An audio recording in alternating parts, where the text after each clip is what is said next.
Sadhguru has just had a very life-threatening situation.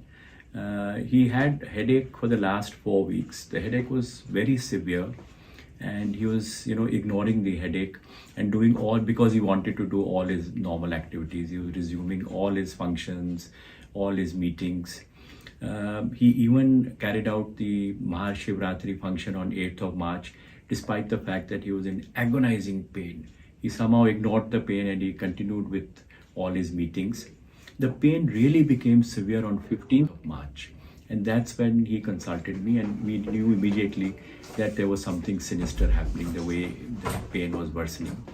And this was around 4 o'clock. I insisted that we have an MRI, but he had a very important meeting at 6 o'clock.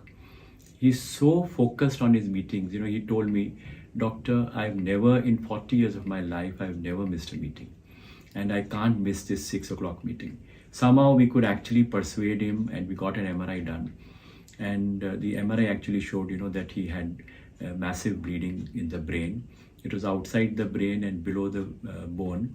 There was massive two-time bleeding, some which had happened about 3 weeks back, one that had happened maybe 2 to 3 days back. But, we insisted that he gets admitted immediately, but because of his commitments, he just went ahead with his meeting at 6 o'clock without anybody getting to know that he was that unwell. Next day, he had a very important India Today conclave, which with lot of painkillers and sedation, he still attended that, and he, it was such a marvelous interview he gave. And we were surprised, that with so much of pain, so much of painkillers, so much of sedation, he could attend and, complete that meeting. 17th morning, however, he really got very unwell. He became very drowsy while talking. He was, just dozing off. He had weakness of the left leg, and we had to rush him to hospital. And even at that time, he would never complain of pain. He would just say, "Doctor, I'm a little unwell."